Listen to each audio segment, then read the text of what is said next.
ఇందులో కనిపించాలి, ఇందులో మనం మాట్లాడాలి. దేవుని స్తోత్రం. మరోసారి దేవునికి మహిమ కలిగిన గాక. అలాగే మూడు వచ్చిన సంఘ బిడ్డ అందరికీ వందనాలు.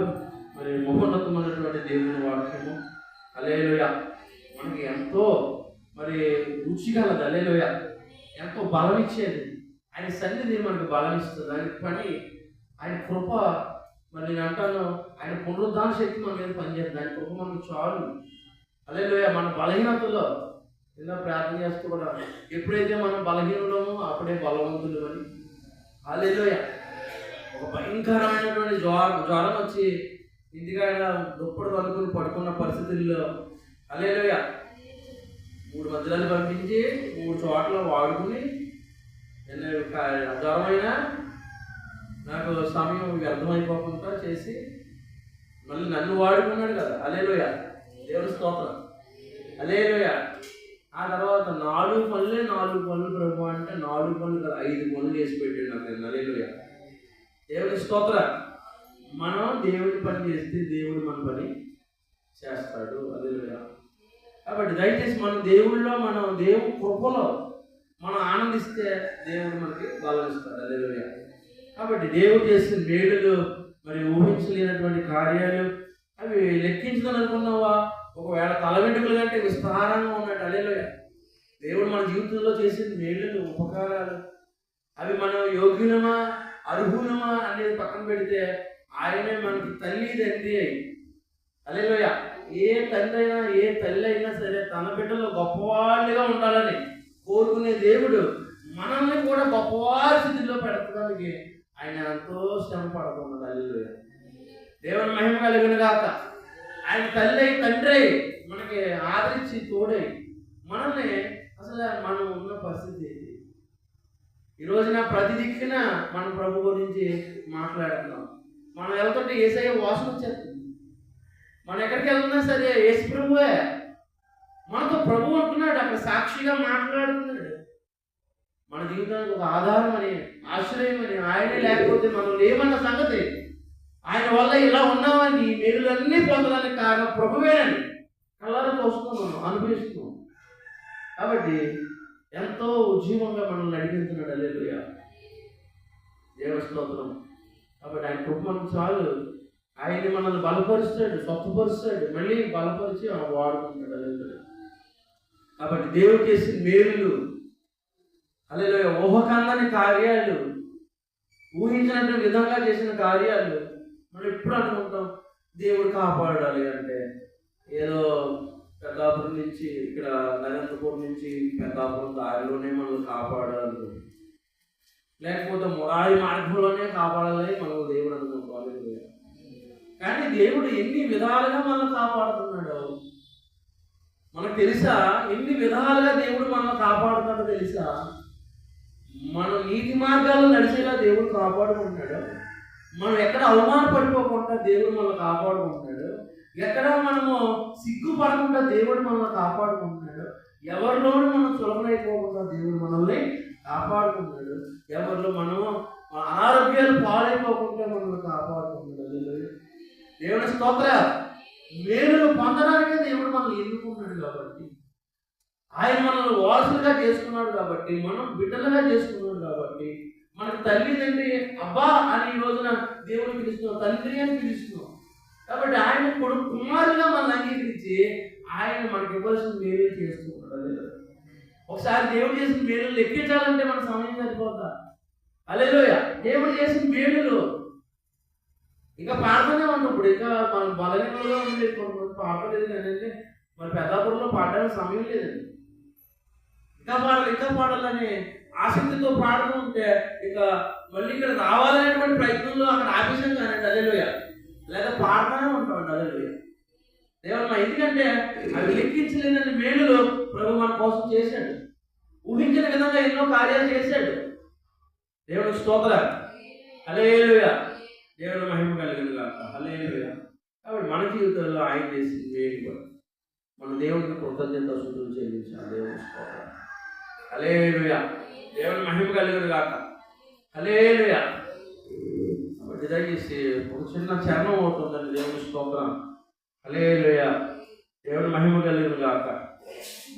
నాకు నాకింకా ఆశలు లేవనుకొనగా నా ఆశ నీవైతివే, ఆశలు తీర్చితివే. నాకింకా ఆశలు లేవనుకొనగా నా ఆశ నీవైతివే, ఆశలు తీర్చితివే. నలుదిశల నన్ను స్వయమావరింప నా పక్షమందుంటివే.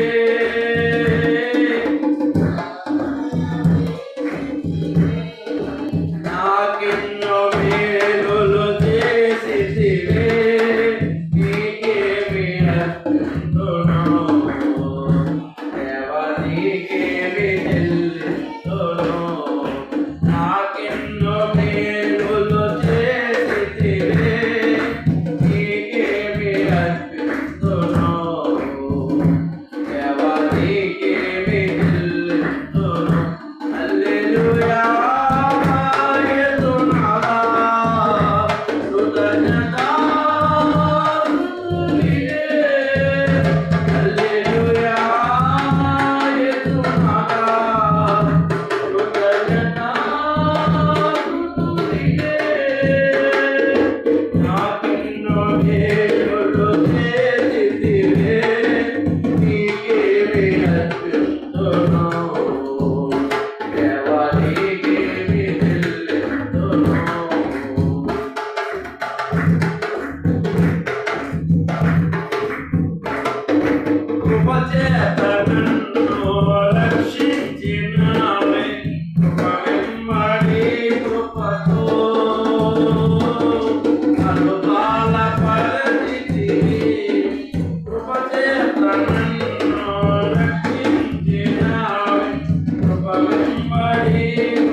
దేవుడు లెక్కించలేనన్ని కార్యాలు.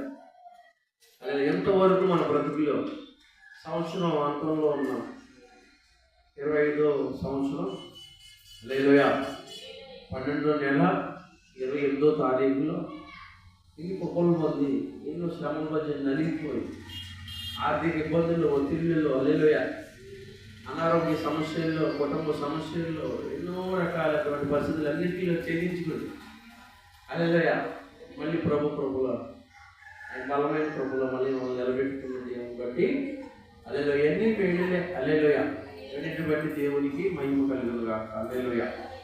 కాబట్టి 146 కీర్తనలో ఇక్కడ యెహోవాను స్తుతిస్తాను, స్తుతించుడి నా ప్రాణమా యెహోవాను స్తుతింపుము, నా జీవిత కాలమంతయు నేను యెహోవాను స్తుతించెదను. హల్లెలూయా, దేవుని మహిమ కలుగునుగా. నా బ్రతుకు దినములని నేను ఆయన్ని కీర్తించెదను. హల్లెలూయా, యెహోవాను స్తుతించండి. హల్లెలూయా, నా జీవిత కాలం అంతా నేను ఆయన స్తుతిస్తాను, నా బ్రతుకు దినములని నేను ఆయన్ని కీర్తిస్తాను అని ఒక స్టేట్మెంట్ ఇస్తున్నారు. దేవుని స్తోత్రం, హల్లెలూయా. ఎందుకంటే హల్లెలూయా, రాజుల చేతనైనా నరుల చేతనైనా రక్షణ కలదు, వారిని నమ్ముకున్నప్పుడు. హల్లెలూయా, రాజుల చేతనైనా నరుల చేతనైనా రక్షణ కలగదు కాబట్టి వారిని మీరు నమ్ముకొనకుడి. హల్లెలూయా, వారి ప్రాణం వెళ్ళిపోవును, వారి మంటి పాలకుదురు వారి సంకల్పములు నాడే. హల్లెలూయా. వారు ఏంటండి? హల్లెలూయా. వారి సంకల్పాలు నాడే నశించును. హల్లెలూయా. దేవుని స్తోత్రం. వారి ప్రాణం వెడిలిపోతుంది, వాళ్ళు మంటి పాలు అయిపోతారు. దేవుని స్తోత్రం. హల్లెలూయా. కాబట్టి యాకోబు దేవుడిని నమ్ముకోండి అంటుంది. హల్లెలూయా. దేవుని స్తోత్రం. అబ్రహాము దేవుడు నమ్మదగిన దేవుడు, ఇస్సాకు దేవుడు ఆయనే యాకోబు దేవుడు ఆయన. ఈయన ఎటువంటి వాడో, ఈయన కార్యాలు ఎలా ఉంటాయో, హల్లెలూయా, ఈయన కృపలు ఎలా ఉంటాయో, ఎలా విస్తరింపజేస్తాయో. దేవుని స్తోత్రం. హల్లెలూయా. ఏదైనా చేయగలవు, కరమొత్తం మార్చగలవు, నీ నామముకే మహిమంతా తెచ్చుకుందు. ఏదైనా చేయగలవు, కరమొత్తం మార్చగలవు, నీ నామముకే మహిమంతా తెచ్చుకుందు. స్థిరపరచు వాడవు, బలపరచు వాడవు. కాబట్టి చూడండి, దేవుని కార్యాలు మన జీవితంలో చూసుకోవాలి. దేవుని స్తోత్రం. హల్లెలూయా. దేవుని స్తోత్రం. కాబట్టి దయచేసి ఈ 46 కేంద్రం మనం అన్ని చూస్తే కనుక, తెలుగు వచ్చిన చూస్తే కనుక, హల్లెలూయా, దేవుని స్తోత్రం. వారి సంకల్పం నాడి నశించను. ఎవరికి యాకోబు దేవుడు సహాయకుడు అనున్నో, ఎవడు తన దేవుడిని యెహోవా మీద ఆశ పెట్టుకున్నో వాడు ధన్యుడు. హల్లెలూయా. మనం ఆశ ఎవరి మీద పెట్టుకోవాలండి? హల్లెలూయా. ఆయన మీద ఆశ పెట్టుకున్నవాడిని ఆయన అన్నాడు కూడా నిరాశపరచడు. హల్లెలూయా. మనుషుల మీద ఆశ పెట్టుకుంటే నిరాశపడిపోతుంది ఎప్పటికైనా సరే. ఎందుకంటే వాళ్ళు కూడా అనుకుంటే రేపు ఇంకోటి అనుకుంటారు. వాళ్ళ ప్రాణం వెళ్ళిపోతుంది ఈ లోపల. హల్లెలూయా. వాళ్ళ సంకల్పాల్లో వాళ్ళు అనుకునే కార్యాలు జరగవు. మనుషులు అనుకోవడం కూడా దేవుడు అనుకో. దేవుని స్తోత్రం. హల్లెలూయా.